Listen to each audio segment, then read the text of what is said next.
हम डिस्कशन कर रहे हैं यूजीसी नेट पेपर फर्स्ट का जो टॉपिक है रिसर्च एप्टीट्यूड शोध अभिक्षमता, उसका इंट्रोडक्शन हम करेंगे। भारत का अतीत ज्ञान से परिपूर्ण था और भारतीय संसार का नेतृत्व करते थे। मनुष्य अपने जीवन को सार्थक बनाने के लिए सदैव प्रयासरत रहता है, लेकिन सार्थक जीवन क्या है और इसे कैसे प्राप्त किया जाए, इन सब बातों के अवबोधन को ज्ञान के रूप में परिभाषित किया जा सकता है। किसके रूप में? ज्ञान के रूप में। सरल भाषा में ज्ञान के विस्तार को हम अनुसंधान या शोध कहते हैं। हम अपने ज्ञान के विस्तार को क्या कहते हैं? अनुसंधान या शोध, रिसर्च। यह जीवन के किसी भी क्षेत्र से संबंधित हो सकता है। कौन हो सकता है जीवन के किसी भी क्षेत्र से संबंधित? वह अनुसंधान या शोध जो हम कर रहे हैं। अनुसंधान के बिना ज्ञान के किसी भी क्षेत्र में प्रगति नहीं हो सकती। अगर अनुसंधान नहीं होगा तो ज्ञान के किसी भी क्षेत्र में क्या नहीं हो सकती है? प्रोग्रेस, प्रगति। जीवन के किसी भी क्षेत्र में आने वाली समस्याओं के समाधान के लिए सदैव परंपरागत तरीकों पर निर्भर नहीं रहा जा सकता है। ट्रेडिशनल तरीकों से पारंपरिक तरीकों पर निर्भर नहीं रहा जा सकता है। अनुसंधान हमें वास्तविकता के समीप लाने का निरंतर प्रयास करता है। कौन करता है? अनुसंधान। किसके समीप लाने का निरंतर प्रयास करता है? वास्तविकता के समीप, रियलिटी के समीप। अगर हम स्थूल स्तर पर देखें, मैक्रो लेवल पर, कि हम किसी महामारी का उपचार ढूंढना चाहते हैं, प्रदूषण कम करना चाहते हैं, मंगल ग्रह पर बस्ती बसाना चाहते हैं, शिक्षण प्रणाली में सुधार करना चाहते हैं, बाजार में कोई नया उत्पाद लेकर आना चाहते हैं, इन सब में सफल होने के लिए स्थूल स्तर पर अनुसंधान आवश्यक है। मैक्रो लेवल पर क्या आवश्यक है? अनुसंधान आवश्यक है। नेक्स्ट है हमारा बिंदु सूक्ष्म स्तर। अब हम डिस्कशन करेंगे सूक्ष्म स्तर। अगर सूक्ष्म स्तर, मैक्रो लेवल,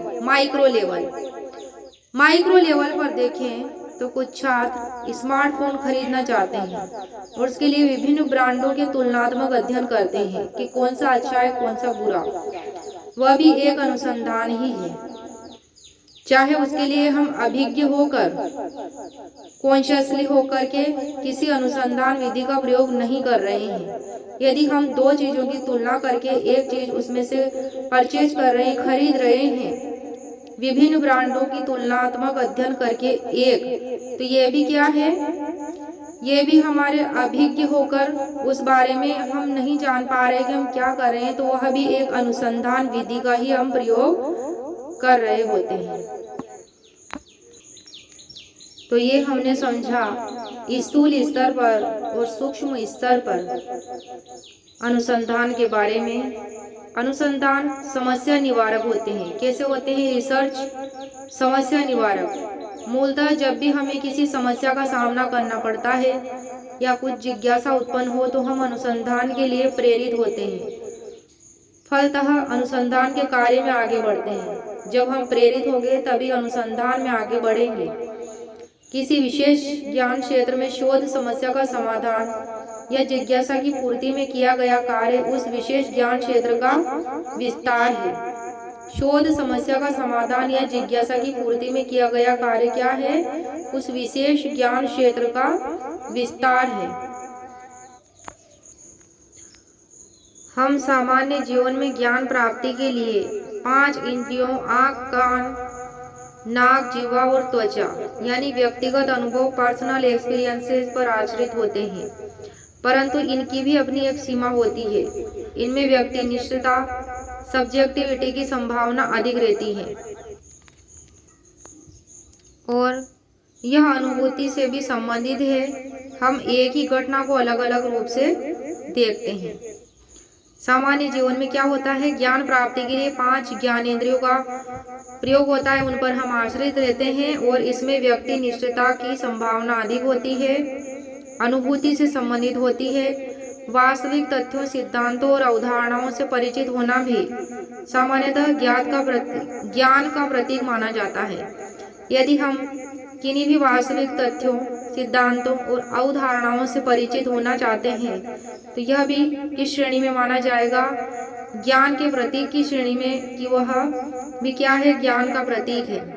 ज्ञान प्राप्त करना एक सतत प्रयास है।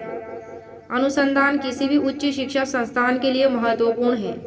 किसके लिए महत्वपूर्ण है? उच्च शिक्षा संस्थान के लिए। तो ये इम्पोर्टेंट पॉइंट बन जाता है कि अनुसंधान किसके लिए महत्वपूर्ण है? तो ये किसी भी उच्च शिक्षा संस्थान के लिए महत्वपूर्ण है अनुसंधान।